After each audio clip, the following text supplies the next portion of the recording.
آله. أعوذ بالله من الشيطان الرجيم. إنا فتحنا لك فتحا مبينا ليغفر لك الله ما تقدم من ذنبك وما تأخر ويتم نعمته عليك ويهديك صراطا مستقيما وينصرك الله نصرا عزيزا. لقد جاءكم رسول من أنفسكم عزيز عليه ما عنتم حريص عليكم بالمؤمنين رؤوف رحيم. فإن تولوا فقل حسبي الله لا إله إلا هو عليه توكلت وهو رب العرش العظيم. إن الله وملائكته يصلون على النبي يا أيها الذين آمنوا صلوا عليه وسلموا تسليما. اللهم صل وسلم وبارك عليه وعلى آله. يا رسول الله سلام عليك يا رفيع الشان والكرم. يا رسول الله سلام عليك يا رفيع الشان والكرم. الفتى يا العالمين يا مهيمن الجود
اللهم صل وسلم وبارك عليه. الحديث الأول عن بحر العلم الدافق ولسان القرآن الناطق أوحد علماء الناس سيدنا عبد الله بن سيدنا العباس رضي الله عنهما عن رسول الله صلى الله عليه وسلم أنه قال: إن قريشا كانت نورا بين يدي الله عز وجل قبل أن يرضى آدم ب2000 عام يسبح الله ذلك النور وتسبح الملائكة بتسبيحه. فلما خلق الله آدم أودع ذلك النور في طينته. قال صلى الله عليه وسلم: فأخبرني الله عز وجل إلى الأرض في ظهر آدم وحملني في السفينة في صلب نوح وجعلني في صلب خليل إبراهيم حين كذب بي في النار. ولم يزل الله عز وجل ينقلني من الأصلاب الطاهرة الأرحام الزكية الفاخرة حتى أخرجني الله من بين أبوي وهما لم يلتقيا على سفاح الطاق. مصاحفهم يحمدون الله تعالى على كل شدة ورخاء. ثلث يدخلون الجنة بغير حساب وثلث يأتون بذنوبهم وخطاياهم فيغفر لهم وثلث يأتون بذنوبهم وخطايا عظام فيقول الله تعالى للملائكة: اذهبوا فزنوهم.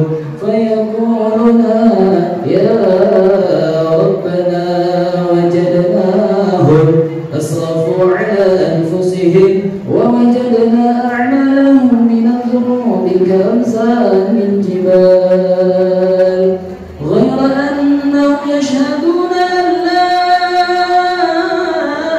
إله إلا الله وأن محمدا رسول الله صلى الله عليه وسلم.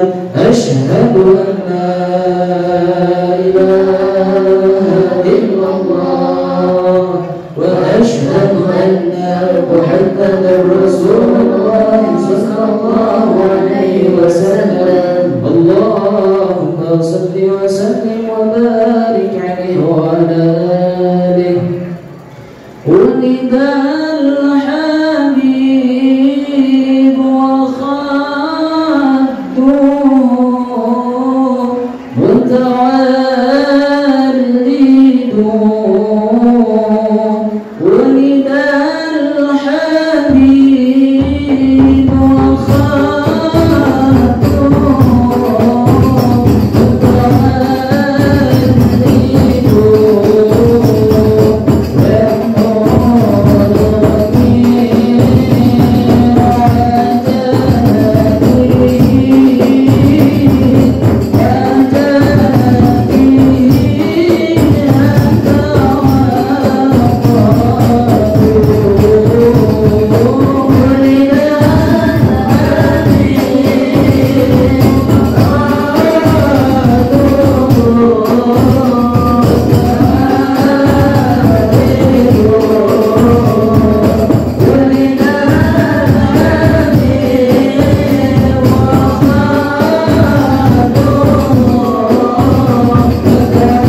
وهو أصدق القائلين.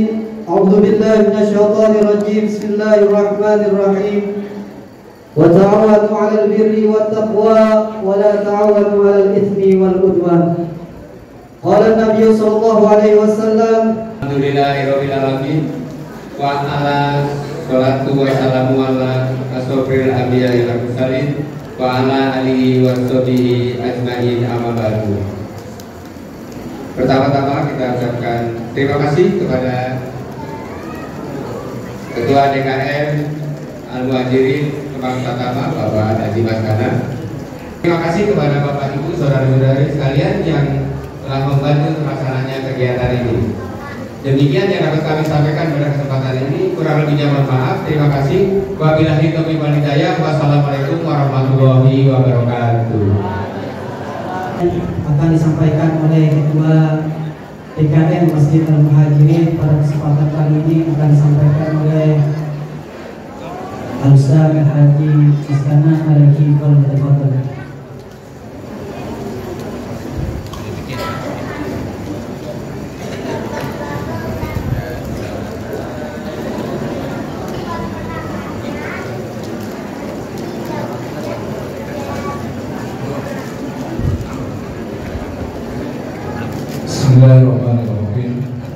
Assalamualaikum warahmatullahi wabarakatuh. Alhamdulillah, alhamdulillahilladzi an'amana bi ni'matil iman wal islam wa nusalli wa nusallimu ala khairil anam sayyidina Muhammadin wa ala alihi wa sahbihi ajma'in. Asyhadu an la ilaha illallah wahdahu la syarika al-malikul haqqul mubin wa asyhadu anna Muhammadan abduhu wa rasuluh shadiqul wa'dil amin. Yang terhormat guru kita, orang tua kita, kebetulan baru satu yang hadir, yang saya hormati pembicara kita Al-Ustaz Mukarram David Khalid. Alhamdulillah sudah bisa hadir dengan kita. Kita iringin doa semoga besar beri pada Allah. Amin ya rabbal alamin. Barakallahu fi umurihim, barakallahu fi qulubihim. Berkah umurnya dan berkah umurnya. Amin ya rabbal alamin.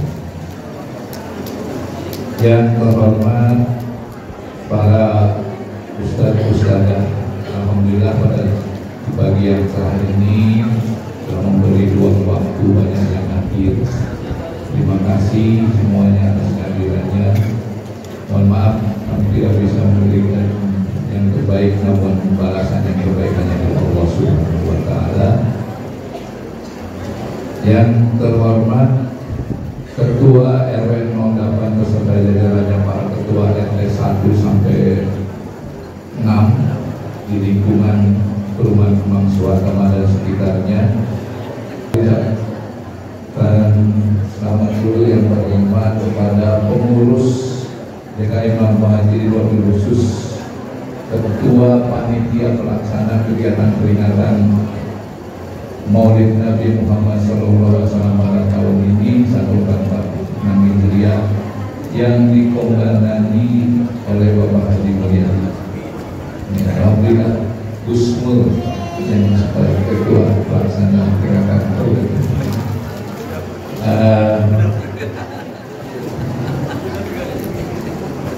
Kemudian saya kira pada terima kasih yang terhormat adik-adik Anda dari santri Pondok Pesantren Baitul Sholihin yang sudah bisa hadir juga pada hari ini. Alhamdulillah, segala puji hanya bagi Allah yang Maha Suci, segala puja hanya bagi Allah yang Maha Kaya, yang Maha Kuasa, yang Maha Pengasih, tidak pernah pilih kasih, penuh belas kasih, yang penyayang, penuh kasih sayang. Allah yang Maha Agung, satu-satunya pelindung. Atas hidayah dan inayah serta keimanan yang ada pada diri kita, alhamdulillah Allah telah permudah dan ringankan langkah kita untuk bisa hadir di tempat yang mulia ini sama-sama menghadiri acara peringatan Maulid Nabi Muhammad Sallallahu Alaihi Wasallam. Sholawat teriring salam semoga senantiasa tercurah dari bahan junjungan Nabi besar Muhammad Sallallahu Alaihi Wasallam. Hadirin yang berbahagia, saat ini kita berada di bulan Rabiul Awal yang di dalamnya ada satu hari yang kita peringati, yaitu lahirnya Rasulullah yang telah menyampaikan risalah Islam secara utuh kepada kita, dan kita memperingatinya dengan penuh iman dan cinta pada Rasulullah SAW. Kita memperingatinya dengan iman dan cinta sama Allah Subhanahu wa Ta'ala. Dan peringatan Maulid Nabi Muhammad ini adalah saat tepat untuk bermunajat, mensyukuri nikmat kita bertasyakur, bertafakur dan bertadabbur atas kelahiran manusia agung Nabi Muhammad SAW. Manusia, beliau adalah seorang manusia, tapi tidak sama dengan kebanyakan manusia. Beliau manusia biasa sekaligus luar biasa. Untuk itu sudah selayaknya dan sepantasnya kita mengagungkan nama beliau, mengagungkan kebesaran beliau, karena dengan mengagungkan dan kita mengucapkan sholawat kepada beliau, insya Allah tidak akan mendapat syafaatnya di yaumil qiyamah. Amin ya rabbal alamin.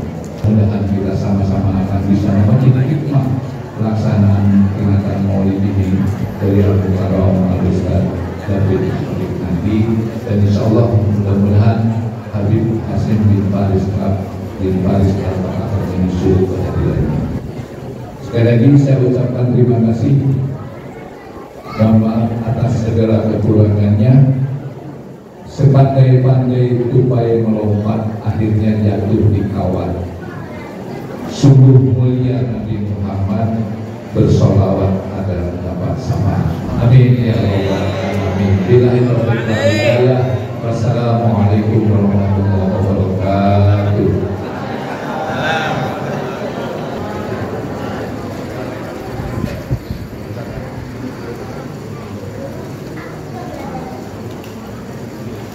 أعوذ بالله من الشيطان الرجيم.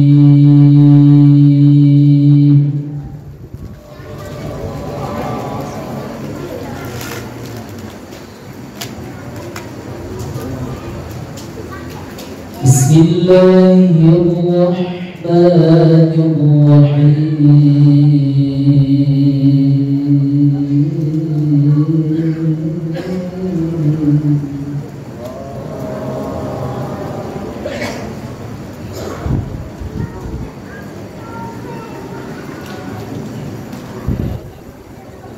ما كان محمد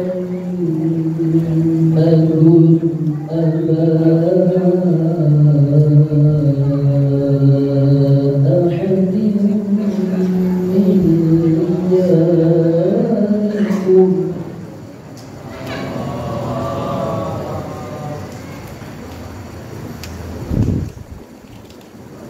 من رجالكم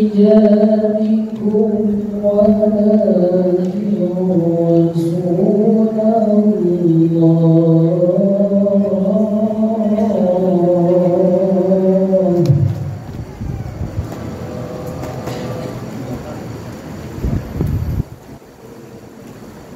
ولكن رسول الله وخاتم النبيين وكان الله بكل شيء عليما.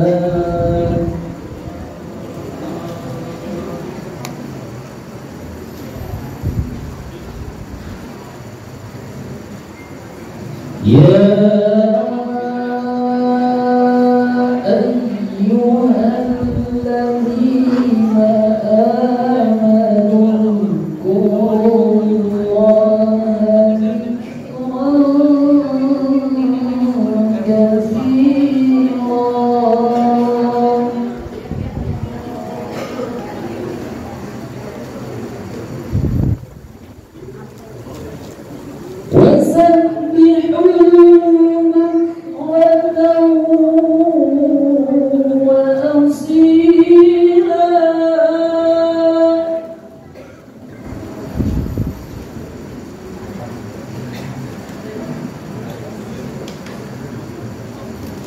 هو الذي يصلي عليكم وملائكته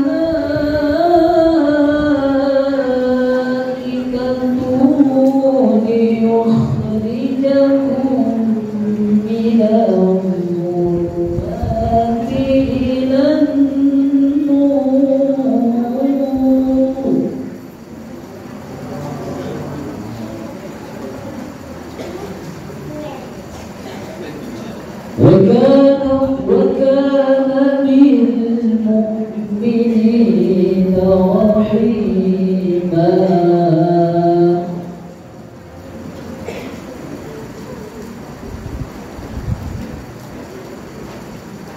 وكان بالمؤمنين رحيما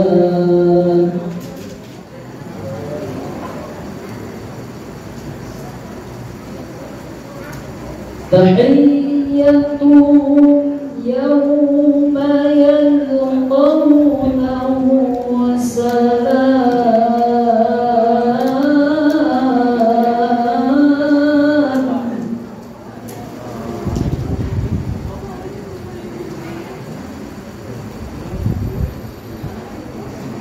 وأعد لهم أجرا كريما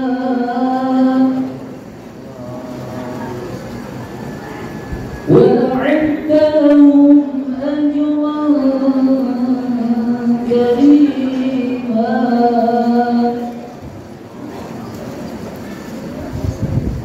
يا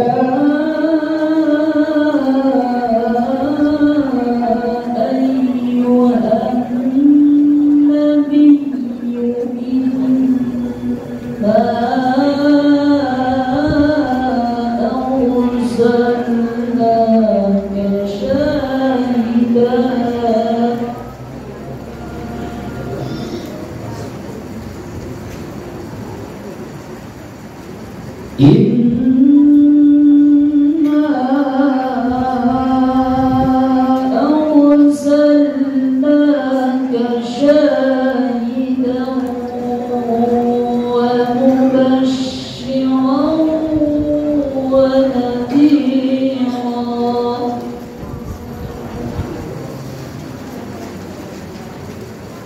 وداعيا إلى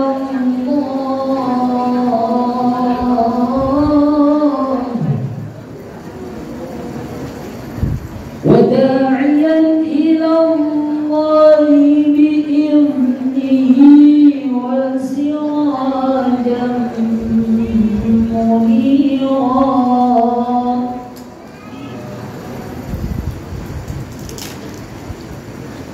وداعيا إلى الله بإذنه وسراجا منيرا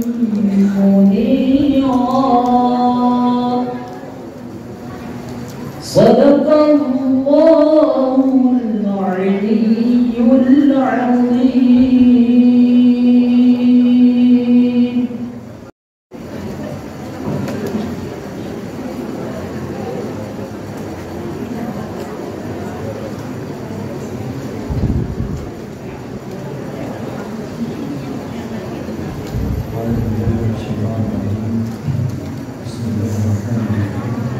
Assalamualaikum warahmatullahi wabarakatuh.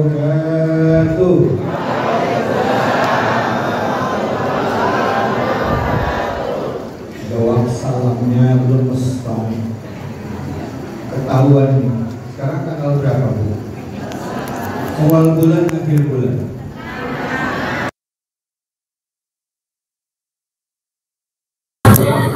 Salam itu adalah doa. Pada saat kita mengucapkan salam, itu bukan cuma sekedar mengatakan apa kabar, tapi salam di dalam Islam itu adalah mendoakan orang yang kita temui. Kami itu harus keluar dari hati yang paling dalam, dan yang mendengarkan salam juga harus menjawabnya dengan penuh keikhlasan lillahi ta'ala, sehingga akhirnya saling mendoakan dirinya. Yang satu kita mendoakan yang lain mendoakan yang memberikan salam. Betul? Kalau itu sekali lagi kita ulang salamnya, jawab dari hati yang paling dalam, ikhlas lillahi ta'ala, insyaallah menjadi sebab kebaikan bagi kita semua. Assalamualaikum warahmatullahi wabarakatuh.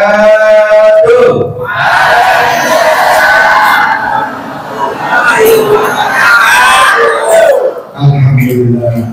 Yang berjawab salamnya saya doain, kalau lagi sakit ya ada penyakit. Amin. Yang ada menghadapi kesulitan diangkat kesulitannya. Yang punya niatan kebaikan untuk umroh haji dikabulkan doanya. Yang ada hutang dilunaskan hutangnya.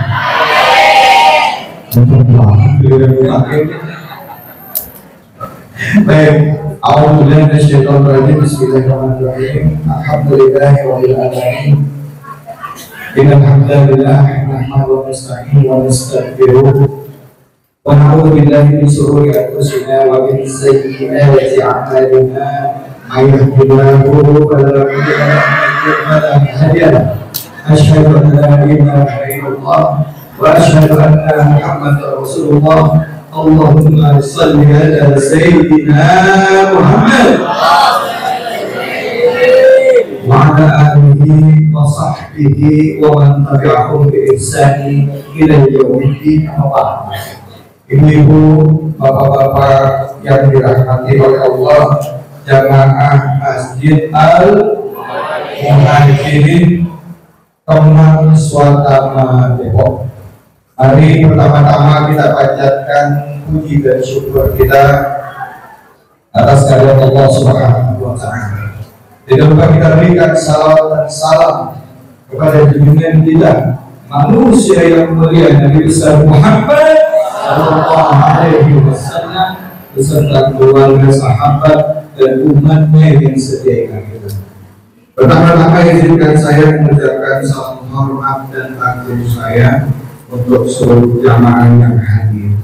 Yang kedua, saya mengucapkan salam hormat dan takzim kepada Ketua DKM Masjid Al-Muhajirin, Bapak Haji Maskana dan jajarannya.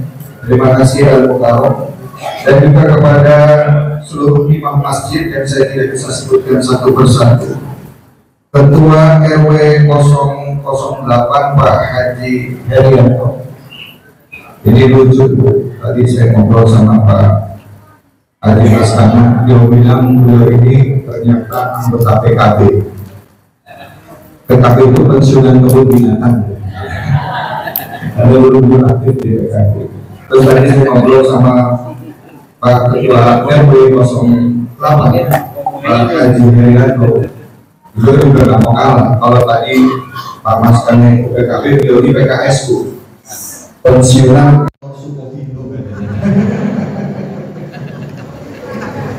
Masya Allah. Ketua RT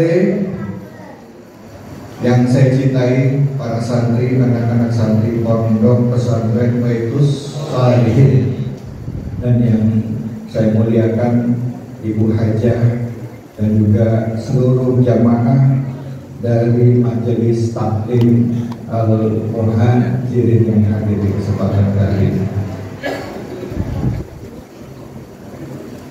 Selamat datang kami ucapkan kepada guru kita Al-Mukarram Al-Habib Hasim bin Faris Al-Kaf.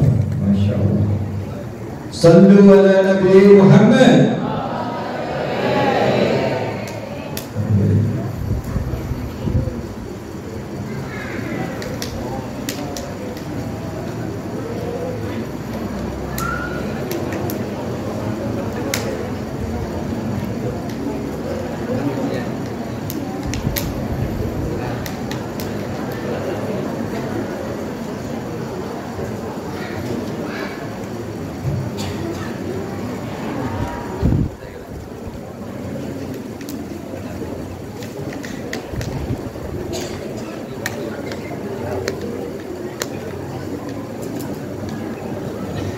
Selamat datang Habib Hasim bin Faris Al-Kaf. Terima kasih sudah meluangkan waktu hari ini di Masjid Al-Muhajirin dan sholat Al-Muhajirin. Mohon izin Habib kami mendahului. Terima kasih. Baik, ibu-ibu, bapak-bapak, saya sampai mana tadi? Sampai lupa saya. PKS aja. Pikiran PKS, pikiran PKB. Para santri, anak-anak semua serta ibu-ibu yang hadir di kesempatan ini. Ibu-ibu, bapak-bapak, anak-anakku semua.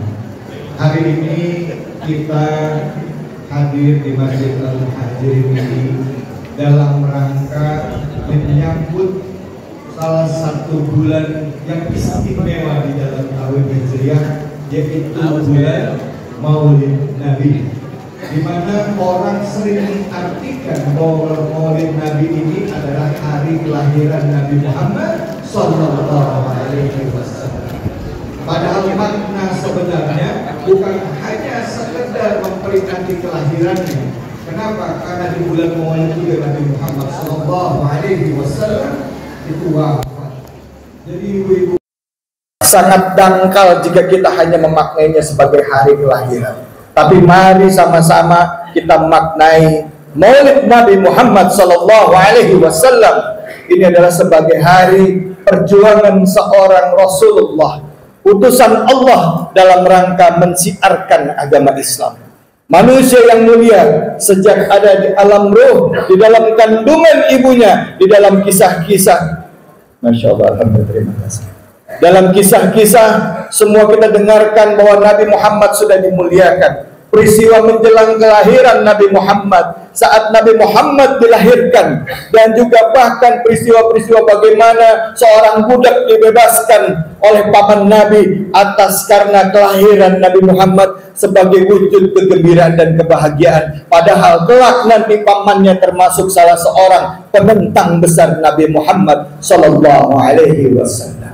Kita semua sudah hafal akan kisah-kisah demikian, dan kita juga ingat bagaimana Nabi Muhammad Sallallahu Alaihi Wasallam itu berjuang mensiarkan agama Islam, menegakkan tauhid di tengah kota Mekah yang pada saat itu orang-orang di sana mereka banyak menyembah berhala, menyembah Lata, Uzza. Padahal jauh sebelumnya sudah ada utusan Allah, Nabi Isa alaihissalam, sudah ada lagi Nabi Musa, Nabi Ibrahim, bapak semua nabi, di mana Nabi Ibrahim dikenal sebagai Khalilullah, ya, dan juga Nabi Ibrahim dikenal sebagai seorang nabi yang menegakkan ajaran tauhid. Adanya pergeseran dari Nabi Ibrahim hingga Nabi Muhammad, dari ajaran tauhid yang percaya kepada Allah yang ahad, Allah yang tidak beranak, Allah yang tidak diberanakan, kemudian berkembang lagi, kembali lagi menjadi percaya akan banyak Tuhan, lalu kembali lagi menjadi satu Tuhan atau Tuhan yang Esa, dikembalikan oleh Nabi Musa, lalu dikembalikan lagi oleh Nabi Daud, dan dikembalikan lagi oleh Nabi Isa, lalu kembali lagi pecah menjadi kepercayaan yang tidak hanya percaya pada satu Tuhan, dan lahirlah Nabi penutup, Nabi yang mulia, Nabi besar Muhammad Sallallahu Alaihi Wasallam, yang mengajarkan kita untuk percaya kepada Allah yang ahad. Makanya dikatakan surah yang sering kita baca lagi sholat, surah apa bu? Jujur, surah Al-Ikhlas.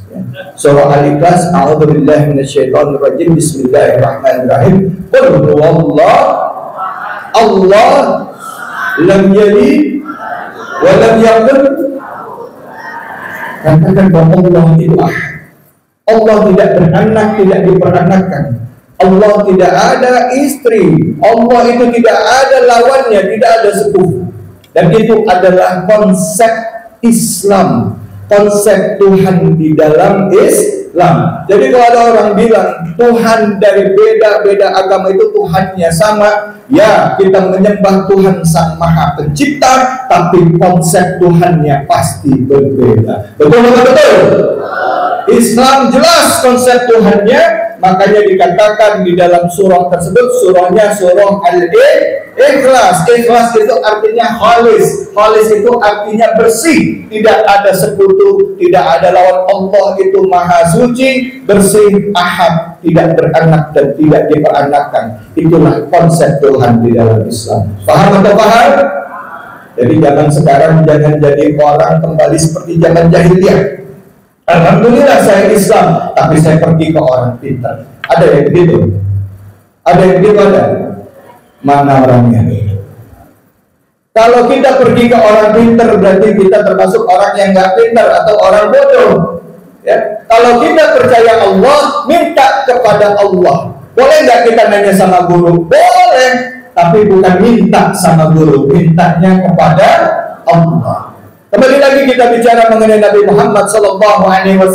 Nabi Muhammad meluruskan pemahaman ketuhanan, meluruskan pemahaman kita tentang konsep Tuhan, bahwa Allah itu ahad. Dan Nabi Muhammad mengembalikan kembali ajaran Nabi Ibrahim dan menyempurnakannya. Dan mukjizat yang diterima oleh Nabi Muhammad, salah satu diantaranya yang menjadi pegangan oleh kita sampai saat ini adalah Al-Quran.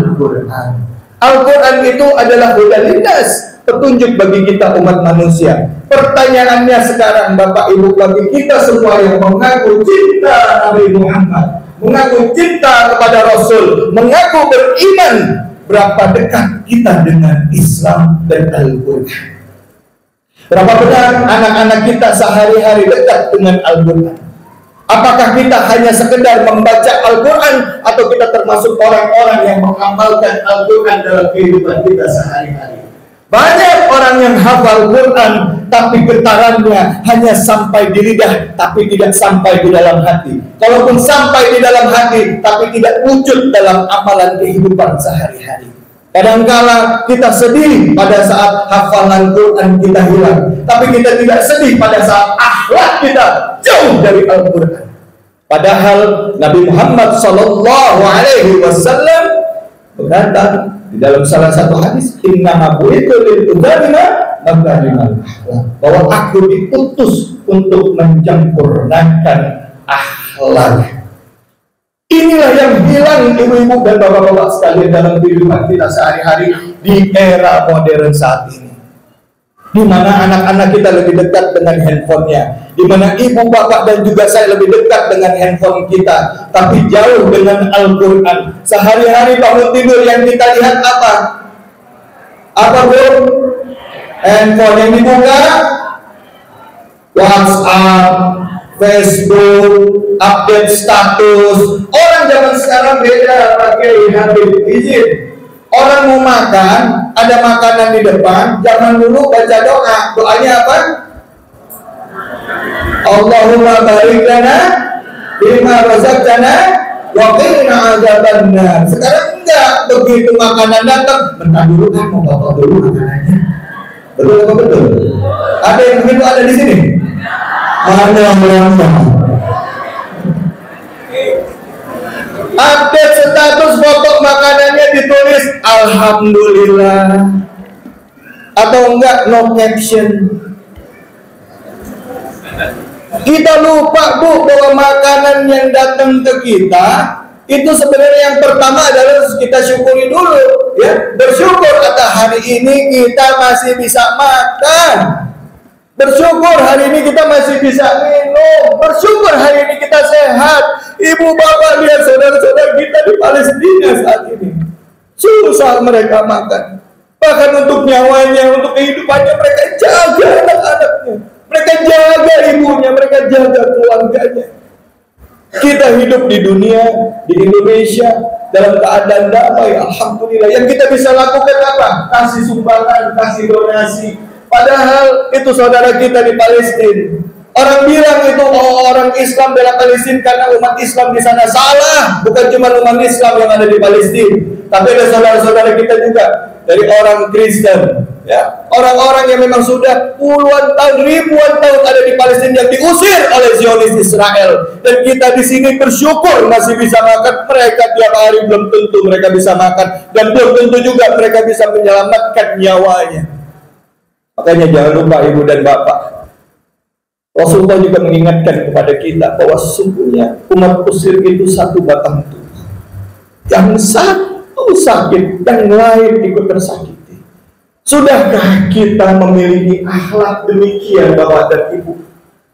Sudahkah kita merasakan sakitnya saudara kita seperti kita merasakan sakitnya mereka? Sudahkah ibu, bapak, dan saya kita merasakan pedihnya, sulitnya tetangga kita kaum muslimin yang hari ini belum tentu nikmat kehidupannya sama dengan kita? Yang hilang saat ini adalah akhlak bapak dan ibu sekalian. Padahal Rasulullah Sallallahu Alaihi Wasallam memiliki kemuliaan akhlak yang bukan hanya karena lisannya, tapi karena akhlaknya, karena perbuatannya, karena kelakuannya yang membuat jutaan umat manusia, bahkan ribuan manusia yang mau pindah agama karena melihat kemuliaan akhlak Rasulullah SAW. Islam tidak pernah hadir di Indonesia, di bumi Nusantara ini dalam bentuk peperangan, tapi melalui kemuliaan para wali Allah, kemuliaan para penyebar Islam yang menyebarkan kebaikan, dan akhirnya orang terketuk hatinya untuk mengenal Islam, yang akhirnya hatinya tergerak untuk mengetahui Islam dan menjadi umat Islam. Makanya pada saat kita bersyahadat, ibu, bapak, dan anak-anakku, pada saat kita mengucapkan asyhadu an la ilaha illallah wa asyhadu anna Muhammadar Rasulullah, itu ada komitmen di dalamnya. Apa komitmennya? Tidak hanya sekedar menjalankan sholat 5 waktu dengan rukun Islam, tidak hanya kita membayarkan zakat kita, tidak hanya kita menjalankan saum di bulan Ramadan, tidak hanya kita berangkat haji ke Mekah, tapi juga mari kita lembutkan hati kita untuk lebih peduli terhadap orang-orang yang ada sekitar kita. Jaga lisan kita, karena diri kita yang mengaku Islam, kita adalah contoh dari jutaan umat Islam yang ada di dunia ini. Pada saat kita menjadi orang Muslim, tunjukkan kepada saudara-saudara kita satu bangsa ini yang agamanya berbeda dengan kita, bahwa orang Islam itu punya kemuliaan akhlak. Islam bukan teroris. Islam tidak pernah mengajarkan kasar. Islam tidak pernah mengajarkan kekejaman. Islam tidak pernah menjalankan membunuh orang. Islam tidak pernah mengajarkan kita untuk tidak menghargai hak orang lain. Bahkan orang yang tidak menghargai orang lain atau mengambil hak orang lain, di dalam Islam dikatakan sebagai orang zalim, walaupun dia tidak satu akidah dengan kita.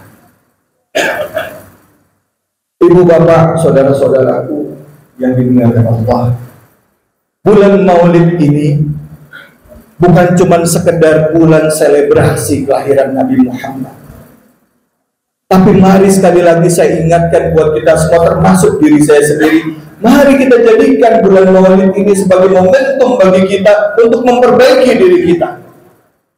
Contoh Nabi Muhammad, akhlakmu, jadikan akhlakmu sebagai akhlaknya Nabi Muhammad. Contoh kejujurannya, Nabi Muhammad terkenal akan sidiknya. Apa itu sidik? Apa? Sidik, jujur. Kejujurannya, orang Islam ngaku Islam harus jujur.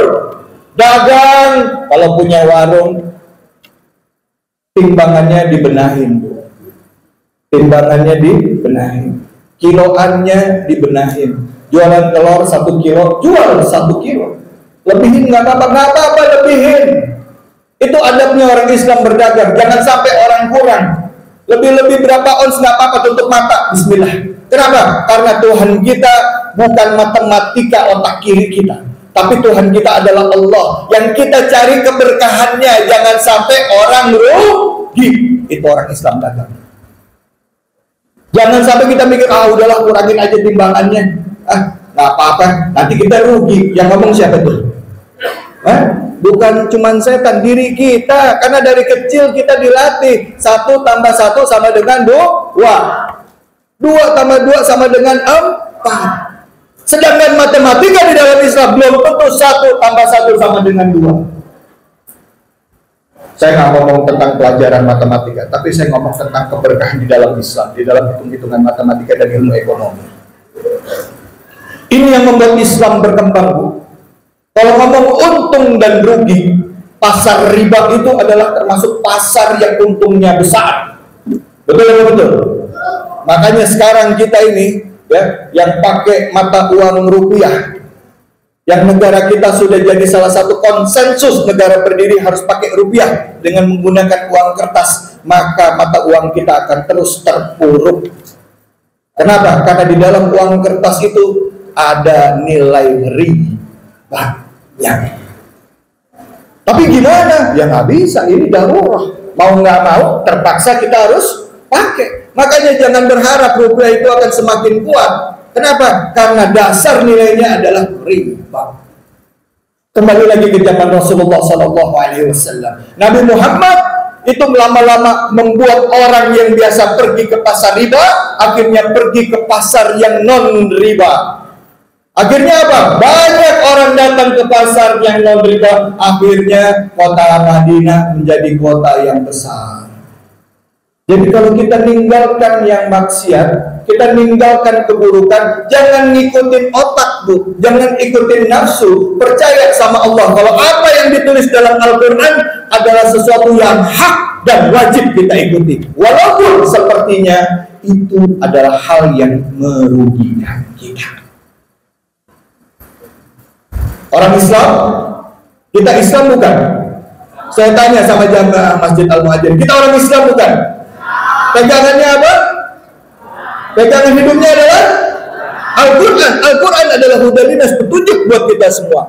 Karena itu ibu dan bapak, di dalam Al-Quran kita belajar para nabi kita sebelum Nabi Muhammad SAW. Kisah Nabi Musa. Nabi Musa adalah nabi yang sangat cerdas, karena dia hidup di tengah-tengah kaum yang sangat cerdas dan banyak protesnya. Contoh ibu, Nabi Musa. Seandainya ibu bapak kita sekarang hidup di zaman Nabi Musa. Ingat satu kisah pada saat Nabi Musa dikejar-kejar oleh Fir'aun. Ingat? Nabi Musa dikejar oleh Fir'aun, raja di raja yang punya kekuasaan. Kemana tikus jalan mungkin dia tahu karena mata-matanya ada di mana-mana. Tapi atas izin Allah, Nabi Musa bersama dengan kaumnya berangkat meninggalkan kota besarnya menuju ke tanah yang dijanjikan, tanah Kanaan. Apa di dalam perjalanan? Begitu dengar Nabi Musa jalan meninggalkan, dikejar oleh Fir'aun. Di tengah jalan ibu dan bapak, kalau Nabi Musa menggunakan akalnya, saya tanya, kalau mengikuti akalnya, di tengah jalan Nabi Musa ada pilihan pergi ke gunung apa pergi ke laut. Kalau ibu jadi Nabi Musa, pilih naik gunung apa pergi ke laut? Ke gunung. Kenapa?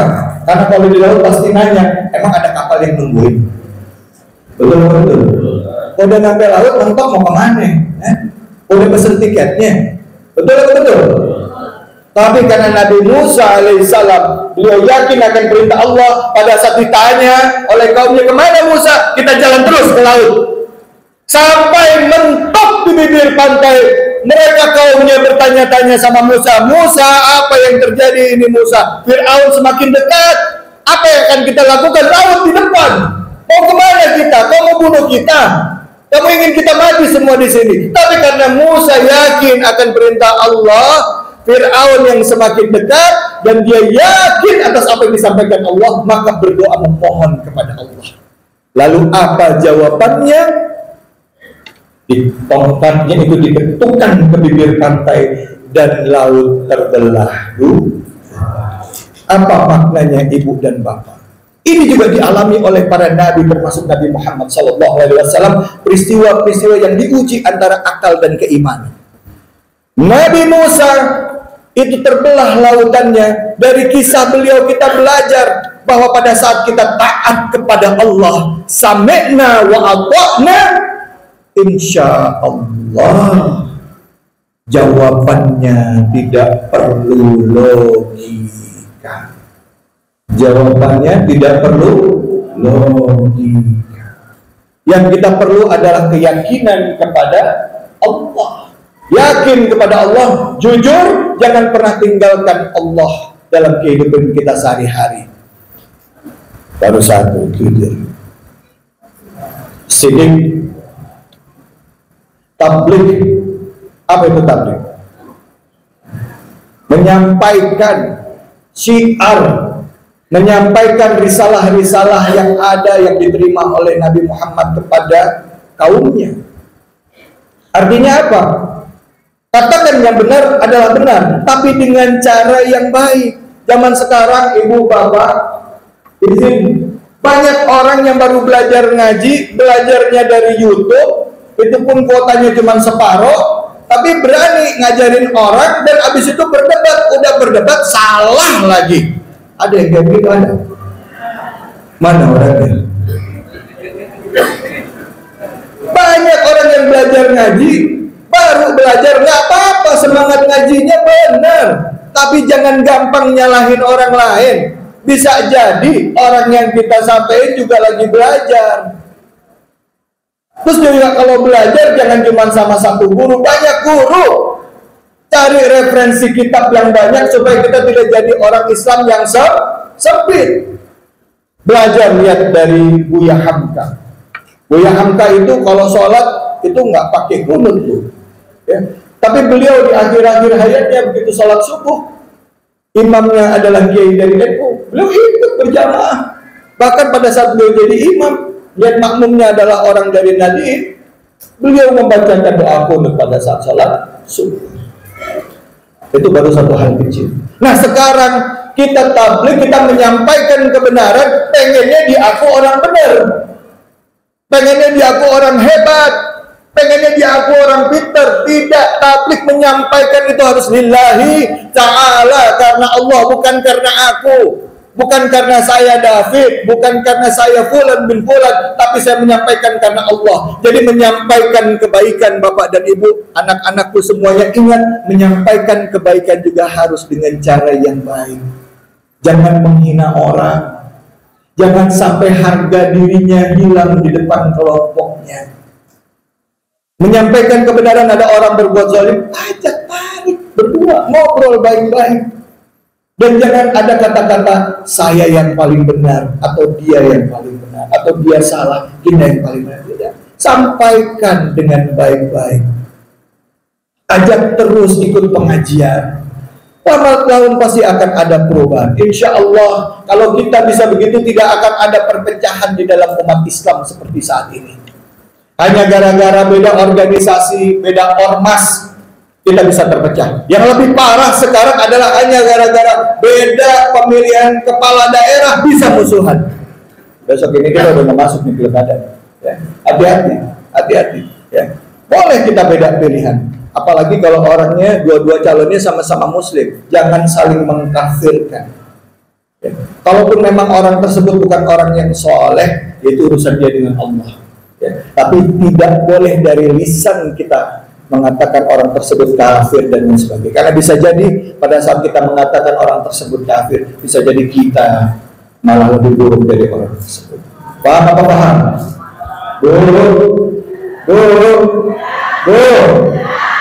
Tidur apa tidur ini? Ini ya ibu-ibu kalau ngajak ngomong suka ngobrol sendiri. Betul bu. Cuciannya udah dicuci belum? Pantes ini mikir cucian ini. Jadi pada saat kita menyampaikan kebenaran, ibu, bapak, anak-anakku harus dengan cara yang benar dan cara yang baik. Dan utamakan persatuan umat Islam. Jaga ukhuwah. Sebagai umat Islam kita harus jaga ukhuwah, walaupun beda pilihan, baik itu pilkada, baik itu pilpres, apalagi itu pileg, ya. Pemilihan legislatif. Bismillah. Kalau ibu punya beda keyakinan dengan yang lain, minta petunjuk sama Allah. Kalaupun memang yang terpilih bukan yang kita pilih, ya kita harus ridho. Kenapa? Karena udah ketentuannya memang orang ini yang terpilih. Betul apa betul? Baik. Amanah. Apa itu amanah? Nah ini dia bu. Ini amanah yang sangat berat ini. Amanah ini adalah seseorang yang benar-benar bisa dapat dipercaya dengan kepercayaan yang diberikan. Kalau ibu dipilih sebagai bendahara majelis apa? Ya, Al-Muhajirin, harus jaga uang. Jangan sampai uangnya kepake buat belanja harian dengan alasan nggak apa-apa kepake dulu ntar gue ganti. Hati-hati. Jadi ketua DKM juga harus hati-hati, karena bisa jadi nanti di yaumil akhir akan ditanyakan pertanggungjawabannya, walaupun urusannya hanya ngurusin masjid, Walaupun urusannya mungkin cuma ibu-ibu ada yang ikutan arisan, urusannya cuma arisan doang. Ya, walaupun ada kadang-kala urusannya cuma hal-hal kecil, tapi kita dipercaya oleh orang, jaga amanah tersebut. Gak hanya uang, Bu, kepercayaan nomor 1. Begitu juga pada saat kita minjem uang, kita ngutang sama orang, itu amanah juga, Bu. Karena pada saat kita ngutang kan kita bilang kita mau balikin, betul apa betul? Itu makanya itu harus kita jaga itu. Ya, kalau kita ngutang ya kita harus amanah. Apa? Janji mengembalikannya harus kita kembalikan. Kalaupun emang nggak bisa, ngomong, saya belum bisa bayar, boleh nggak minta tempo. Jadi orang yang ngutangnya juga tenang. Kebanyakan kita ngaku amanah, saya mau orangnya jujur, tapi begitu dikasih kepercayaan sama orang, kita khianat. Makanya nggak heran Ibu, pucuk-pucuk pimpinan kita atau pimpinan-pimpinan yang ada di organisasi yang ada di negara kita ini, sedih kita lihat ada yang amanah, tapi nggak sedikit juga yang tidak amanah. Pada saat terpilih jadi anggota dewan, belum tentu dia mikirin kita, betul apa betul? Pada saat dia terpilih jadi kepala daerah, kadangkala waktu mau datang minta kepilih, datangnya baik-baik, mampir ke rumah, minta minum, numpang sholat. Tapi begitu udah kepilih, nggak pernah tuh datang lagi ke rumah. Ada yang begitu ada? Mana orangnya? Ada orang yang minta amanah dari rakyatnya, begitu dia sampai di puncak, nggak dia pedulikan amanah dari rakyatnya tersebut. Ada, itu sifat manusia. Tapi ada juga orang-orang yang kita percaya ada di pucuk pimpinan, mereka masuk di dalam pemerintahan dan mereka orang yang termasuk orang amanah, tapi sayang beribu sayang. Kadangkala pada saat pemilihan suara, voting untuk sebuah kebijakan, mereka termasuk orang-orang yang kalah.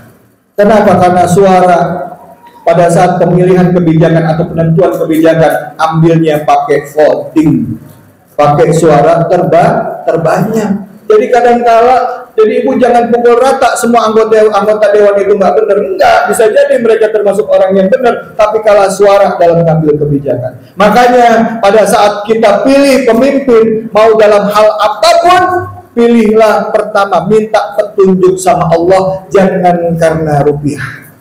Bisa hari ini kita dapat, tapi sengsara 5 tahun, sengsara 10 tahun. Akibat siapa? Akibat kita sendiri. Jadi jangan nyesel. Ini konsekuensi negara demokrasi. Karena itu Ibu, Bapak, pada saat kita mendapatkan amanah, kasih contoh. Kalau kita nggak bisa merubah yang di atas, rubah diri kita sendiri. Pada saat dapat amanah, jadi pemimpin yang baik. Nggak usah jauh-jauh, di rumah. Ibu punya anak, punya suami. Bapak punya istri, punya anak. Pemimpin, jaga amanah yang diberikan. Apa? Bapak minta kepada mertua anaknya untuk jadi istri. Itu ada amanah yang diberikan orang tua kepada seorang laki-laki untuk menjaga anaknya, untuk mendidik anaknya dalam rangka membentuk keluarga yang sakinah, mawaddah, warahmah. Bentuk diri kalian sebagai imam yang baik. Makanya Ibu Bapak kalau ada rumah tangga, maaf punten, rumah tangga yang berantakan, kalau pengen rumah tangga yang sakinah, mawaddah, warahmah seperti dicontohkan oleh Nabi Muhammad SAW bersama dengan Siti Khadijah, Siti Aisyah, ya. Laki-laki, wahai laki-laki, wahai kaum bapak, maaf saya harus ngomong ini, termasuk diri saya sendiri, pantaskan diri kita semua, para bapak, untuk menjadi imam yang baik.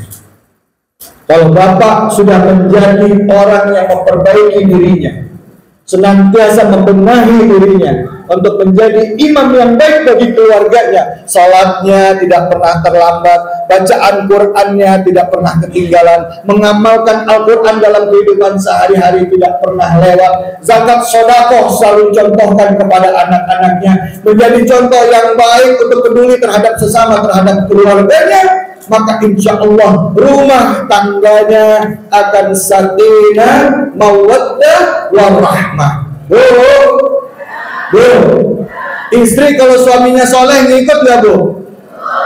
Betul apa betul? Pak, Pak, kalau istrinya soleha, kira-kira rumah tangganya ada atau ada? Tanggal apa enggak? Nikmatnya Pak. Nah, ini anak-anak, kalau orang tuanya soleh dan soleha, kira-kira anak-anaknya senang nggak ada di rumah? Tenang nggak rumah tangganya? Makanya pada saat kita doa ibu, kita sering setiap sholat doanya Rabbana hablana min azwajina wa zurriyatina qurrata a'yun waj'alna lil muttaqina imama. Ya Allah, banyak orang doain ini banyak tapi nggak ngerti artinya.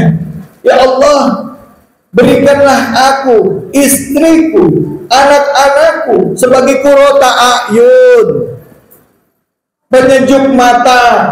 Dalam artian lain sering ulama mengatakan penentram jiwa. Waj'alna lil muttaqina imam, menjadikan aku sebagai imam bagi orang-orang yang bertakwa.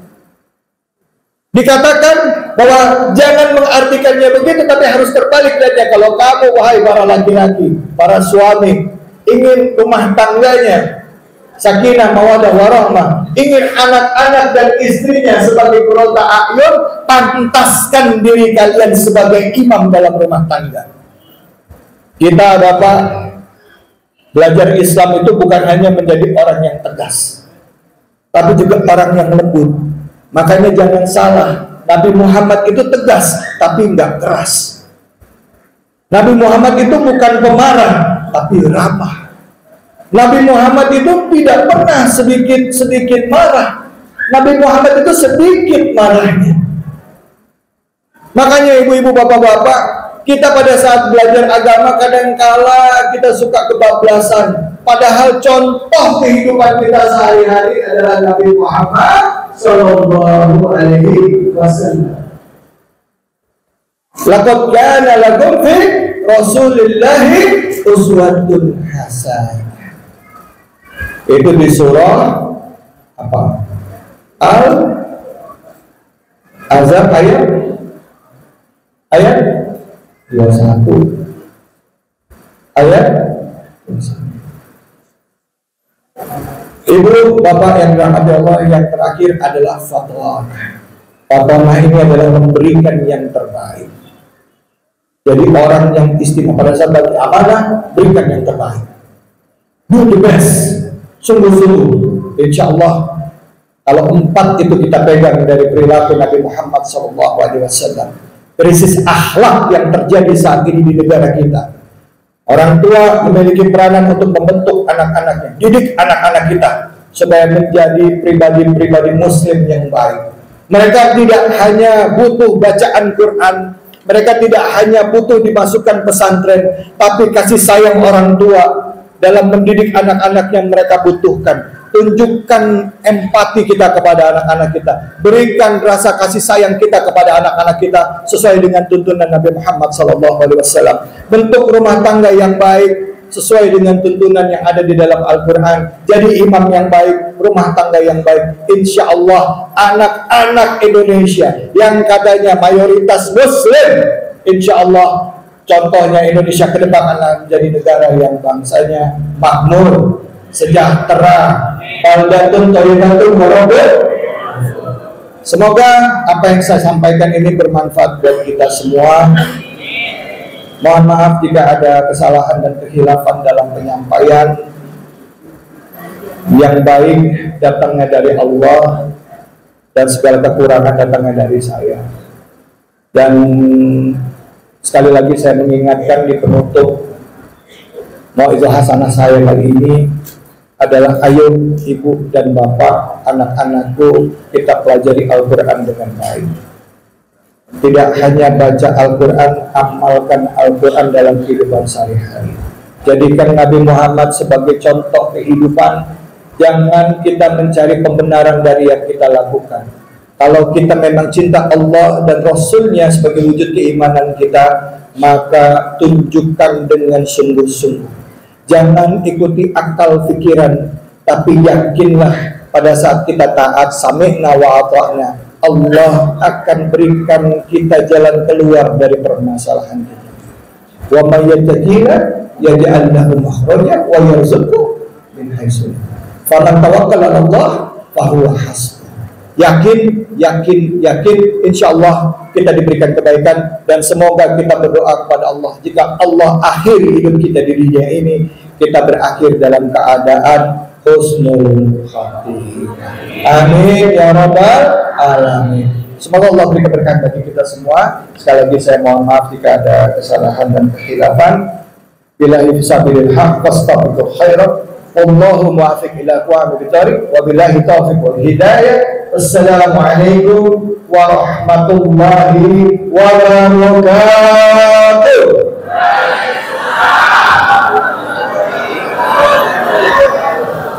Terima kasih. Farisatan alaihi falyafadhil maskura. Sallu ala Muhammad.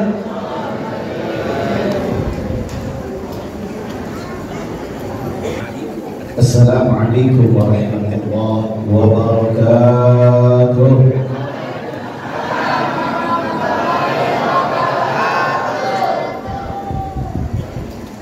Alhamdulillah wa syukurillah ala ni'amillah. Alhamdulillahilladzi ja'ala mu'iddatul hasanah fi hadzal makan وجعل أمة الخير الأمة والصلاة والسلام على سيدنا محمد وعلى آله وصحبه وسلم. قال سبحانك لا علم لنا إلا ما علمتنا إنك أنت العليم الحكيم. رب اشرح لي صدري ويسر لي أمري واحلل عقدة من لساني يفقهوا قولي. اللهم أرنا الحق حقا وارزقنا اتباعه وعلينا باطل باطل وارزقنا اجتنابه. اللهم يا ربي بجاه النبي المصطفى رسولك المرتضى طاهر قلوبنا يا الله من كل وصف يبعدنا عن مشاهدتك ومحبتك، وأمتنا على سنتي وجماعتي وشوقي إلى لقائك يا ذا الجلال والإكرام. يقول الله تعالى في القرآن الكريم: أعوذ بالله من الشيطان الرجيم، قل تحبون الله فاتبعوني يحببكم الله. وقال نبيكم محمد صلى الله عليه وسلم: نعم العبد أنا لشرار أمتي، كيف يا رسول الله بخيارهم؟ وأما خيار أمتي يدخلون الجنة بعمله، وأما شرار أمتي يدخلون جنة بالشفاعة. أما بعد، معاشر الحاضرين والحاضرات، jamaah pecinta baginda Rasulullah SAW yang pada siang pagi menjelang siang hari ini kita kumpul di Masjid Al-Muhajirin untuk mempelajari bagaimana akhlak teladan, bagaimana kesempurnaan keagungan yang Allah berikan kepada baginda Rasulullah SAW. Mudah-mudahan kita semua terbawa keberkahan dengan ini acara yang berkah. Mudah-mudahan yang punya hajat Allah kabulkan. Mudah-mudahan yang lagi sakit Allah sembuhkan. Mudah-mudahan yang punya harapan cita-cita Allah berikan. Balik dari tempat kita digolongkan oleh Allah Subhanahu wa Ta'ala sebagai golongan abdan syakura, hamba-hamba yang pandai bersyukur. Teriring selawat dan salam tidak lupa kita sampaikan kepada Nabi besar Muhammad sallallahu alaihi wasallam beserta keluarganya, sahabat-sahabatnya, pengikutnya tabi'ut tabi'in, ulama salafin salihin wa muqaddidin fid din. Mudah-mudahan termasuk kita semua orang-orang yang selalu mengikuti aturan-aturan baginda Rasulullah sallallahu alaihi wasallam. Masyaallah hadirin wal hadirat yang dimuliakan oleh Allah, wabil khusus penceramah kita yang telah memberikan mau'izah hasanahnya begitu luas dan alhamdulillah kita dapat memahami, yaitu guru kita Ustaz David Khalid. Mudah-mudahan beliau senantiasa diberkahi Allah, istiqamahkan Allah, kita bertambah ilmunya Allah Subhanahu wa Ta'ala. Kita hormati ketua DKM kita Ustaz Haji Maskana, mudah-mudahan beliau senantiasa diberkahi Allah Subhanahu wa Ta'ala. Begitu juga para asatidz lainnya yang hadir tanpa terkecuali. Mohon maaf saya tidak sebutkan satu persatu karena banyak para asatidz, ya, para tokoh masyarakat, para sesepuh, begitu juga para santriwan dan santriwati, para asatidzah yang alhamdulillah datang kemari tujuannya tidak lain untuk mengasah cinta kita kepada baginda Rasulullah sallallahu alaihi wasallam, untuk menanamkan rasa mahabbah kepada Nabi Muhammad sallallahu alaihi wasallam. Masyarul hadirin jamaah yang dimuliakan oleh Allah. Kenapa kita sebagai umat Islam di mana-mana setiap datang bulan Rabiul Awal kita merayakan, memperingati kelahiran baginda Rasulullah SAW? Tidak lain tujuannya kita mengenal sejarah. Karena apabila umat Islam tidak mengenal sejarah Islam, maka agama Islam ini akan hancur di umat Islam yang meninggalkan sejarah Islam. Begitu juga apabila satu negara meninggalkan sejarah negaranya, maka negara itu akan hancur di tangan masyarakatnya apabila meninggalkan sejarah negaranya. Maka kita perlu menggali bagaimana keindahan, bagaimana kehebatan, bagaimana kesempurnaan baginda Rasulullah SAW. Nabi Muhammad mulia bukan baru kata kita, Nabi Muhammad agung bukan baru kata umatnya. Kalau kita mengagung-agungkan Nabi Muhammad, wajar karena kita mencintai Nabi Muhammad. Kalau kita mengagung-agungkan Nabi Muhammad, wajar karena kita dibilang cinta kepada Nabi Muhammad. Tapi kalau Allah yang mengagungkan Nabi Muhammad, ini sangat luar biasa. Kalau manusia ngagung-agungin manusia, belum tentu manusia itu agung. Terkadang dosanya gede, kesalahannya besar. Karena manusia bisa ngagungin manusia, karena bisa terjadi karena dia baik, karena sering ngasih duit, akhirnya dia agung-agungkan. Karena dia adalah idola kita, karena bisa kita agung-agungkan. Tapi kalau Allah yang mengagungkan, tidak ada lagi yang bisa mengagungkan, tidak ada lagi yang bisa meninggikan, kecuali anugerah yang diberikan oleh Allah kepada Nabi Muhammad. Allah Subhanahu wa Ta'ala di dalam kitab Tuhfatul Mardiyah, di dalam surga, ini masih di dalam surga, ini Nabi Allah Adam. Nabi Allah Adam di dalam surga dialog kepada Allah.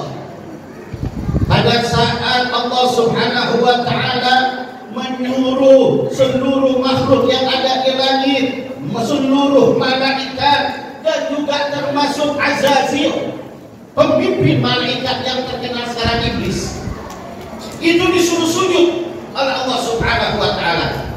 Azazil berkata, tidak ya Allah, aku tidak mau sujud, karena kau ciptakan Adam dari tanah, sedangkan aku kau ciptakan dari api, dan aku orang yang lebih tua, aku lebih dahulu, aku lebih banyak ibadahnya dibandingkan dengan Adam. Adam baru kemarin ya Allah, nggak mungkin aku akan sujud, nggak mungkin akan kuremehkan derajatku di hadapan Anda yang baru kau ciptakan.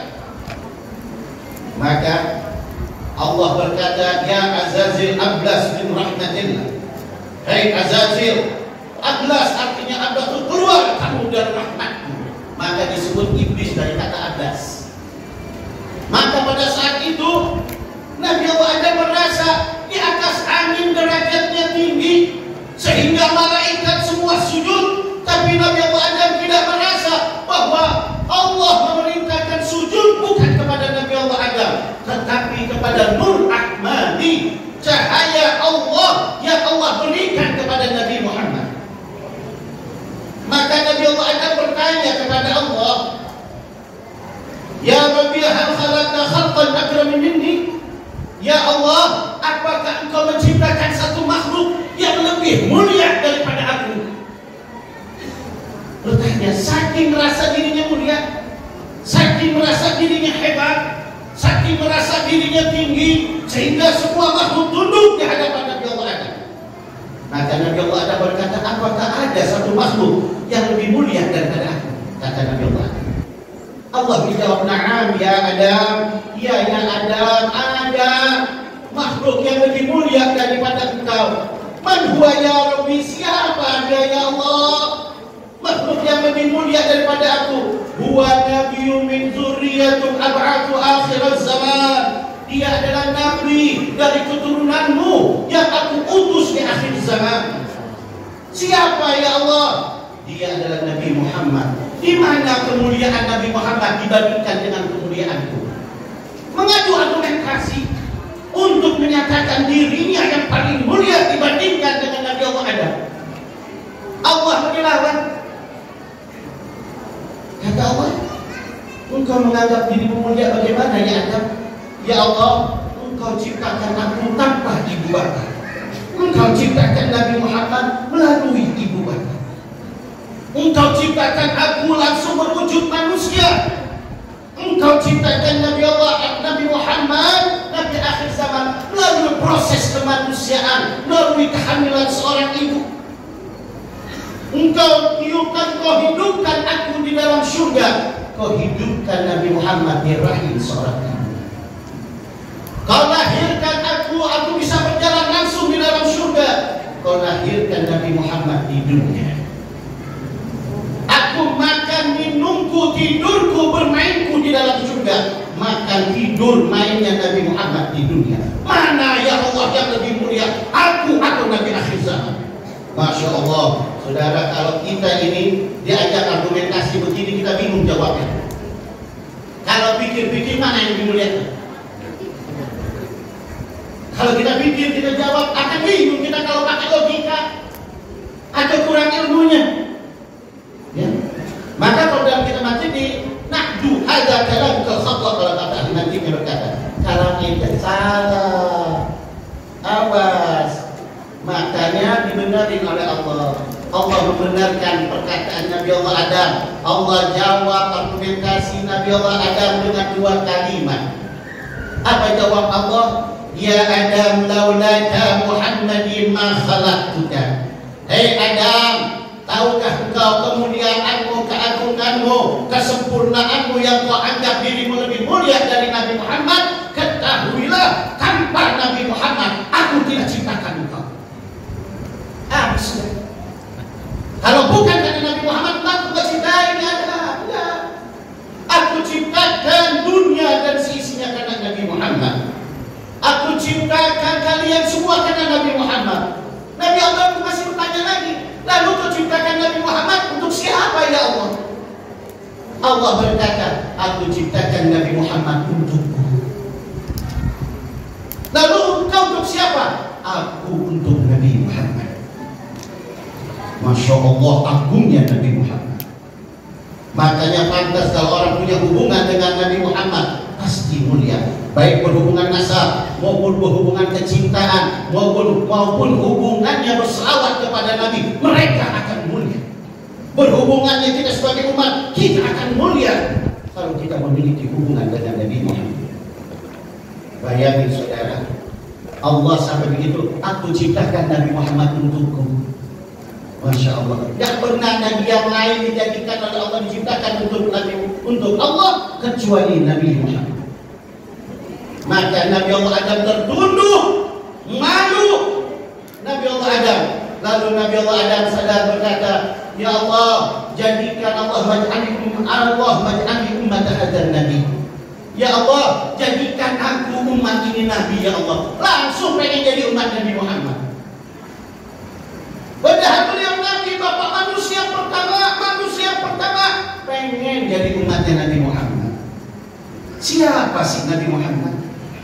Kenapa banyak semua Nabi memohon dijadikan umatnya Nabi Muhammad? Karena Allah akan ridho kepada Nabi Muhammad. Apa yang Allah Nabi Muhammad ridho, Allah ridho. Pernah Nabi Muhammad ditanya oleh Allah, wahai Habibi, ya kekasihku, apa yang kau inginkan? Apa kau ingin menjadi raja penguasa dunia melebihi daripada Raja Iskandar Zulkarnain, Raja Nabi Sulaiman alaihi salatu wassalam? Ditolak oleh Nabi Muhammad. Tidak, ya Allah, aku nggak mau jadi raja ya Allah. Apa kau mau jadi orang paling kaya di dunia? Akan kujadikan sebuah gunung yang ada di Jazirah Arab, berikut padang pasirnya akan kujadikan berlian, emas, intan, permata untukmu. Tidak ya Allah, aku tidak mau harta. Lalu kamu apa? Aku cuma pengen dua, sehari kenyang, sehari lapar. Masya Allah. Kira-kira ibu kalau ditawarin harta, pengen lapar, pengen kenyang, pengen kaya, pengen miskin? Beda. Kalau kita beda. Nabi Muhammad beda. Terus yang kedua apa? Yang kedua Nabi berkata dalam Allah ahadun min ummati finnar. Ya Allah, aku tidak ridha kalau ada satu umatku di dalam api neraka. Itu keinginan Nabi. Aku pengen ya Allah seluruh umatku, dari yang mengalami aku sampai yang tidak mengalami aku, asal dia beriman mencintai aku tidak indah. Pada saat nanti manusia dikumpulkan di padang mahsyar, Al-Syekh Muhammad Al-Qurtubi menjelaskan hadis riwayat daripada Imam Abu Hurairah radhiyallahu anhu, dikumpulkan ini di mahsyar bukan panas seperti kita panas di depan, saudara. Panas di depan aja sekarang kita kepanasan. Nanti panas diibaratkannya seperti matahari tidak jauh dari kepala kita. Bukan matahari ada di kepala, bukan. Karena matahari udah hancur, udah nggak ada lagi. Tapi panasnya ibaratnya seperti matahari tidak jauh dari atas kepala kita. Akhirnya pada saat itu umat bingung, lalu Allah lepaskan neraka jahanam. Neraka jahanam melihat umat-umat yang tidak nurut dengan Allah, umat-umat yang selalu melanggar aturan Allah, umat-umat yang selalu tidak mau menurut perintah Allah, mengacauin agama, menghancurkan dakwah Islam, ya. Umat-umat yang maksiat, justru maksiat dilindungi bukan diberantas, ya. Maka apa yang terjadi? Neraka jahanam yang diikat oleh 7.000 rantai. Satu rantai dipegang oleh 7.000 malaikat. Hari ini 7.000 kali 7.000 berapa? Go.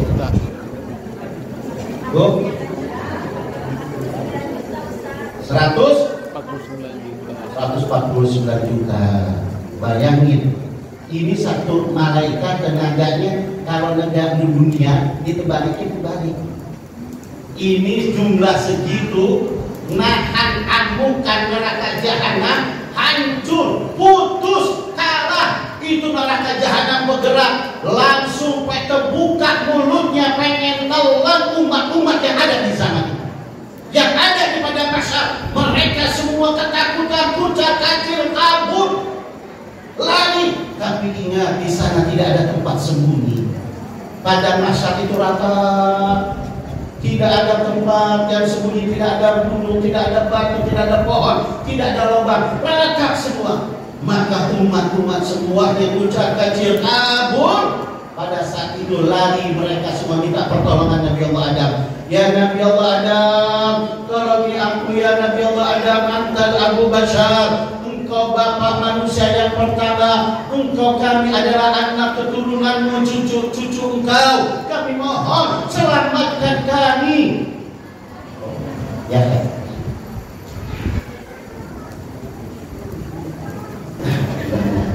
Selamatkan ya, mudah-mudahan saudara-saudari dalam perjalanan diselamatkan Allah. Dia juga termasuk masih sepupuan dengan saya. Ya.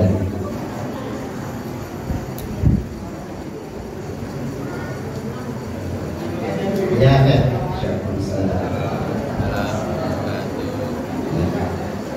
Jadi istrinya beliau sepupu saya.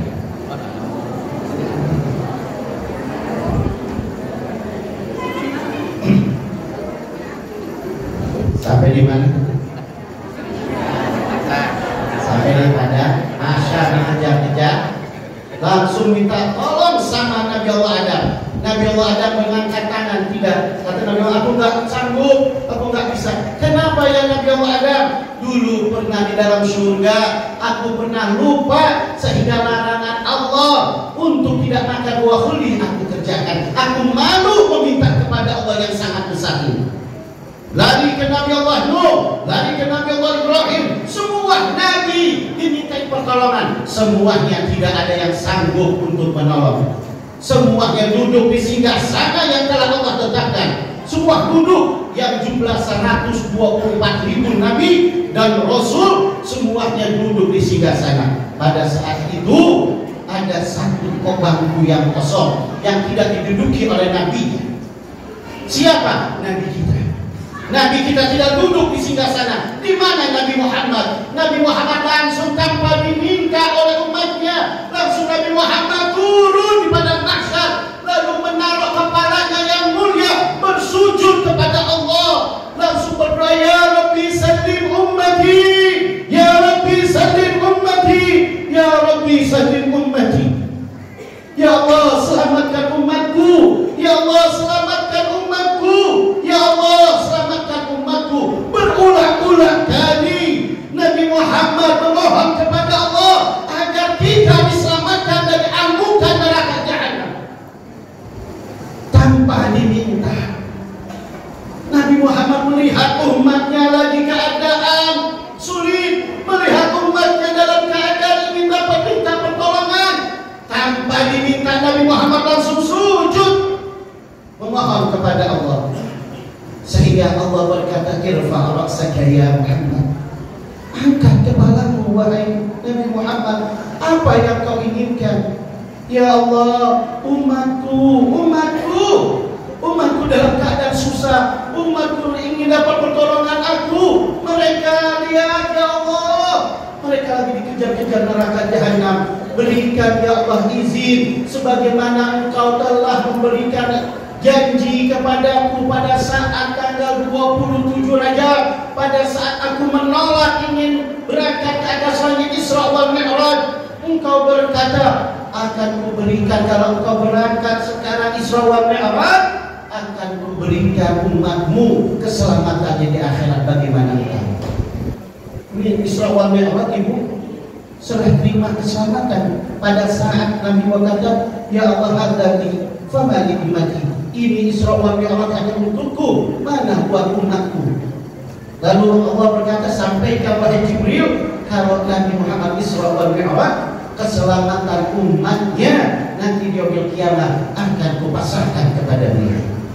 Maka ya Allah, hari ini aku minta ya Allah, mana janjimu, sehingga Nabi Muhammad berani menagih janji Allah yang tidak mungkin Allah akan ingkari, tapi karena kecintaannya kepada kita sebagai umat Nabi Muhammad. Nabi Muhammad cinta kepada kita semua, gak mau kita dalam keadaan susah. Nabi Muhammad sangat sedih kalau melihat umatnya susah. Maka Nabi Muhammad minta kepada Allah, ya Allah berikan pertolongan, ya Allah berikan izin. Maka Allah berkata, isfatu syafa'i ya Muhammad, bisa berikan kepada engkau sekarang, selamatkan mereka semua, aku izinkan untuk engkau memberikan pertolongan. Maka Nabi kita berdiri, itu neraka jahanam sudah lebar mulutnya memakan menelan umat. Nabi Muhammad menunjuk neraka jahanam, ya jahanam, berhenti kau wahai jahanam. Maka jahanam berhenti, mundur.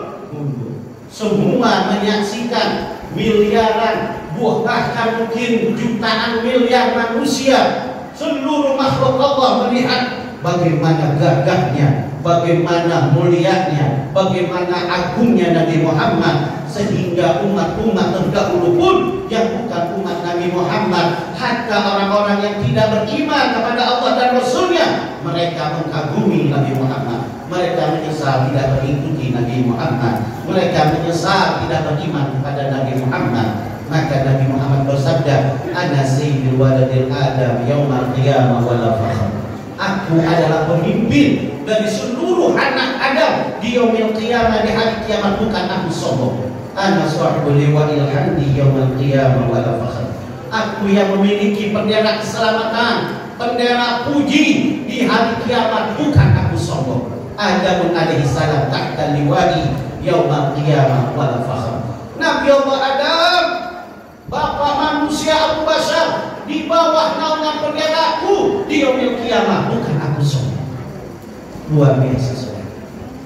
Makanya kali ini kita kumpul di ini tempat untuk mengenal pemimpin kita yang sejati, untuk mengenal bagaimana cinta kasih sayang Rasulullah terhadap kita. Kalau dibandingkan cinta kita kepada Nabi Muhammad, terus kita bandingkan cinta Nabi Muhammad kepada kita, gak ada apa-apanya cinta kita sudah. Ya. Maka dari itu ayo pelajari Nabi Muhammad, kenalkan Nabi Muhammad, jadikan figur suri tauladan kita, istri, anak kita, keluarga kita hanya Nabi Muhammad. Jangan kita figurkan selain dari Nabi Muhammad. Nabi Muhammad, siapa yang mengikuti jejak orang yang mulia, maka dia akan terbawa mulia. Siapa yang mengikuti jejak kekasih Allah, maka dia akan menjadi kekasih Allah. Siapa yang mengikuti jejak orang-orang yang lurus, maka dia akan jalan yang lurus. Oleh karena itu ikuti semua. Ikuti, Islam adalah agama kita, Nabi Muhammad adalah Nabi kita. Ikuti ajaran Islam, ikuti ajaran Nabi Muhammad Sallallahu Alaihi Wasallam. Saudara jamaah yang dimuliakan oleh Allah, ya, kalau kita kisah tentang Nabi Muhammad, tidak bakal ada habis-habisnya. Kisah-kisah Nabi Muhammad sangat mulia, ya. Kisah-kisah Nabi Muhammad sangat agung.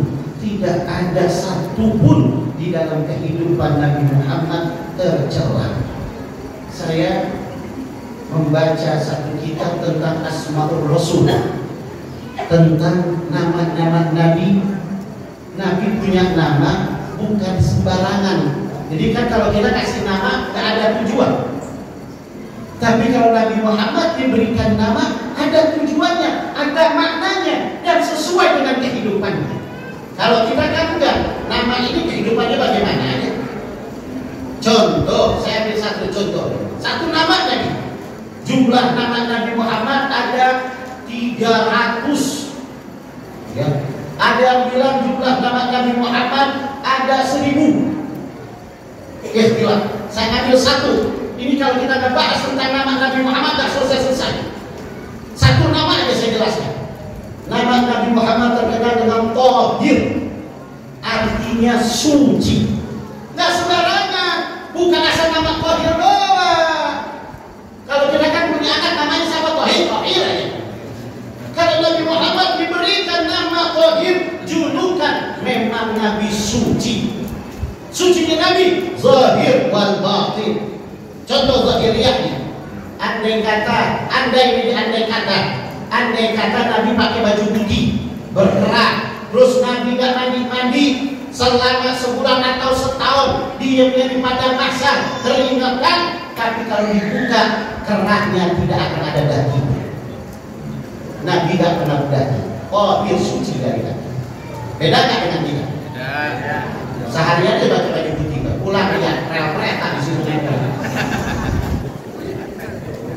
Lihat kerak kita, udah kotor, karena kita bukan Thahir. Satu, ya.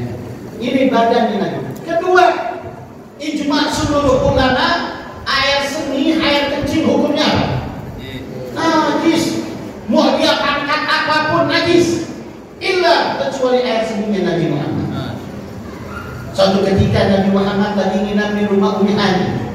Ummi Hani ini sepupu Nabi, lagi nginap. Tengah malam Nabi pengen buang air kecil. Kan zaman dulu ya rumahnya nggak ada kayak kita ada kamar mandi. Dulu jauh-jauh, nggak usah zaman Nabi Muhammad. Zaman dulu di sini masih ibu-ibu pada kecil di mana? Di kali. Ya Bu. Di kampung di kali. Ya ada rumah yang punya kamar mandi. Ya dulu di kali, dulu di sini kan ya. Kita pada mandi, nyuci di kali, mandi di kali, semuanya. Masya Allah, kalau mau buang air kecil, buang air besar itu kebun. Dulu. Zaman dulu, kalau sekarang alhamdulillah udah ada berani begitu. Emang kemudian agak ada.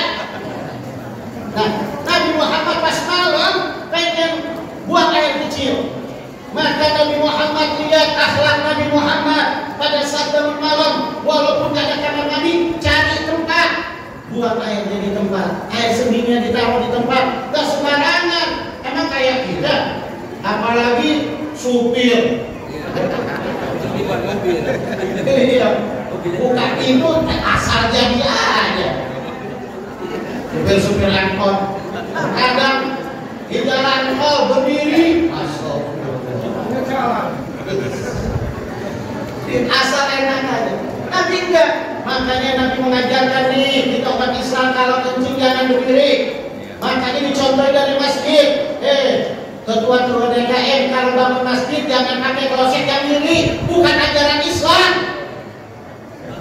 Ini tuh kloset ini ajaran siapa? Ini diri, coba aja kalau diri, pasti kalau dia pakai celana dia buka, kan pakai kemana-mana itu aurat, buat maksiat di dalam masjid. Gak boleh. Kalau ibu-ibu kan pasti contoh. Tapi terkadang ibu-ibu satu kamar mandi berdua. Gak boleh kalau ibu-ibu tetap haram, tidak aurat. Ya kan sama-sama walaupun sama tetap haram. Itu apalagi kalau ziarah, saya bawa ziarah ibu-ibu pas itu satu kamar mandi bertiga pernah astagfirullah.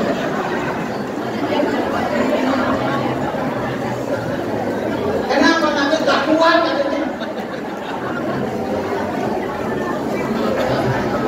Lihat Nabi alaihi salatu wassalam, kencingnya air seninya dikasih wadah.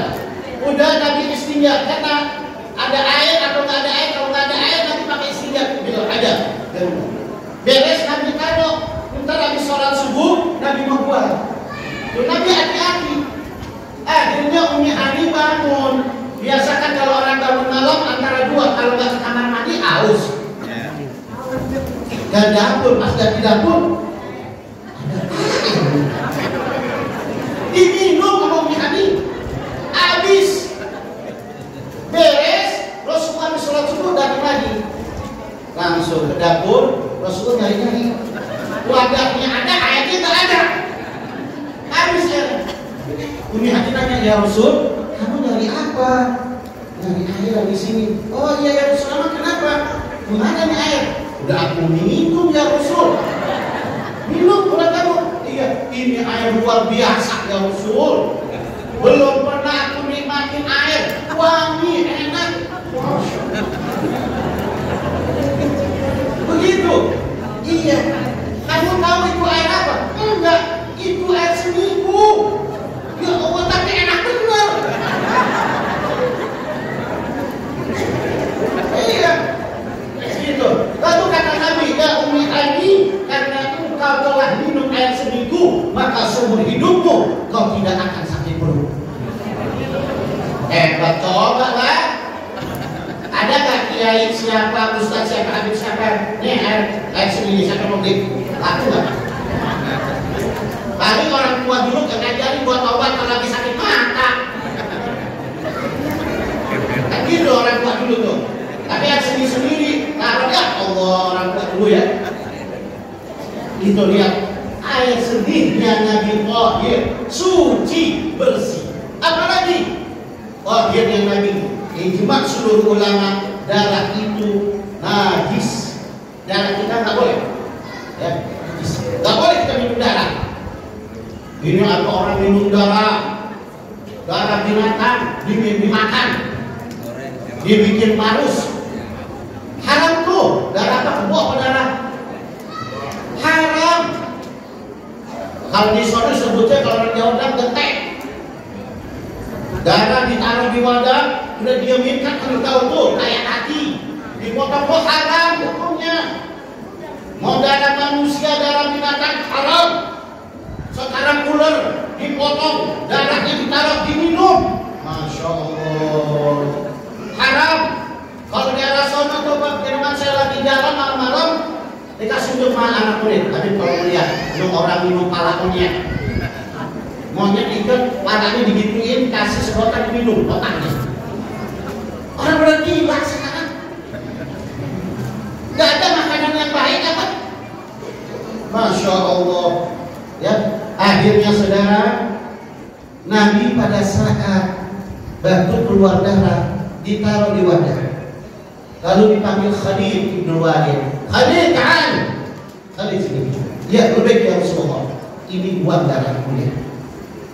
Buat darah. Iya Rasulullah. Jangan sampai buang, simpen di tempat yang bagus, jangan sampai kelantaran orang. Taruh, jangan sampai taruh. Iya Rasulullah. Dibawa-bawa ke Khalid bin Walid, bingung Khalid. Ya Allah, ini darah orang mulia, darah kekasih Allah. Sayang kalau ditaruh kemana-mana, mendingan aku diminum. Sampai dijelakin bersih. Udah Rasulullah tahu. Khalas ya Khalid. Udah ya Khalid. Udah ya Rasulullah. Kau taruh di mana? Ditaruh tempat yang aman ya Rasulullah. Di mana? Kau minum ya Khalid? Iya. Tidak apa-apa ya Rasulullah. Tidak apa-apa. Karena darahku kau minum, maka senjata apapun tidak akan mempan di badan. Maka Khalid bin Walid, salah satu sahabat yang turun di medan perang, kalau dibacok badannya, ngererek api, nggak mempan, tanah pengok, batu itu badan pengok, karena ada darah baginda Rasulullah. Masya Allah, sampai akhir hayatnya meninggal sakit, turun di medan perang terus, tapi nggak pernah kena-kena, karena ada darah Rasulullah. Ada orang sekarang darahnya itu yang ngaku-ngaku wali kek, ya, tetap aja tak akan bisa. Nah itu tahir, masih banyak jadi ketahiran. Belum nanti sifat ini ada nama begini, harus begini, sesuai dengan apa yang ada di badan baginda Rasulullah. Ya oleh karena itu jamaah hadirin wal hadirat yang dimuliakan oleh Allah Subhanahu wa taala, kenalkan Nabi Muhammad kepada diri kita, kita akan terkagum-kagum dengan Nabi Muhammad. Siapa yang tidak pernah mengenal Nabi Muhammad, maka dia akan meremehkan Nabi Muhammad, akan mengecilkan Nabi Muhammad, akan menganggap tidak ada apa-apa dengan Nabi Muhammad. Tapi kalau orang yang mengenal Nabi Muhammad, mereka akan cinta, mereka akan takut, mereka akan mengikuti, karena mereka benar-benar mengenal baginda Rasulullah, yang akan timbul cinta hatinya di dalam hatinya kepada baginda Rasulullah. Mudah-mudahan Allah tanamkan bibit-bibit cinta kita kepada Nabi Muhammad. Mudah-mudahan Allah berikan kita semua supaya menjadi umat Nabi Muhammad yang mencintai Nabi Muhammad, umat Nabi Muhammad yang selalu rindu kepada Nabi Muhammad, umat Nabi Muhammad yang selalu dirindukan oleh Nabi Muhammad. Dan kita berharap ya Allah, berikan kepada kami ya Allah rizki yang luas ya Allah, rizki yang agung ya Allah, rizki yang luar biasa ya Allah. Di antara rizki yang kami mohon ya Allah adalah rizki supaya kami bisa mimpi dengan Nabi Muhammad. Jumpakan kami semua ya Allah di dalam mimpi kami, supaya bisa melihat wajah indahnya Nabi Muhammad, supaya kami bisa melihat senyumnya Nabi Muhammad, supaya kami bisa memeluk Nabi Muhammad. Ya Allah, jangan kau haramkan mata ini ya Allah, selama hidup ini ya Allah tidak pernah melihat Nabi Muhammad. Jangan kau meninggalkan kami semua ya Allah sebelum kami bisa melihat Nabi Muhammad, sebelum kami bisa berjumpa dengan Nabi Muhammad. Ya Allah, mudah-mudahan nanti di yaumil qiyamah kumpulkan kami bersama Nabi Muhammad, supaya kami diaku menjadi umat Nabi Muhammad, supaya kami masuk di dalam rahmat-Mu, di dalam surga-Mu bersama Nabi Muhammad. Rabbana la tuzigh qulubana ba'da idh hadaytana wa hab lana min ladunka rahmatan innaka antal wahhab. Rabbana zalamna anfusana wa illam taghfir lana wa tarhamna lanakunanna minal khasirin. Rabbana taqabbal minna innaka antas samiul alim wa tub 'alaina innaka antat tawwabur rahim. Wa sallallahu ala sayyidina maulana Muhammadin wa ala alihi wa sahbihi wasallam. Alhamdulillahi rabbil alamin. Wallahu a'lam bissawab. Assalamualaikum warahmatullahi wabarakatuh.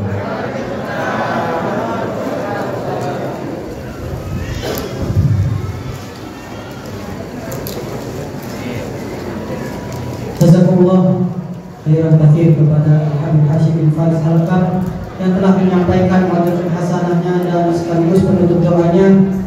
Mudah-mudahan dari apa-apa yang dia sampaikan kita semua dapat mengamalkannya dalam kehidupan kita sehari-hari. Hadirin jamaah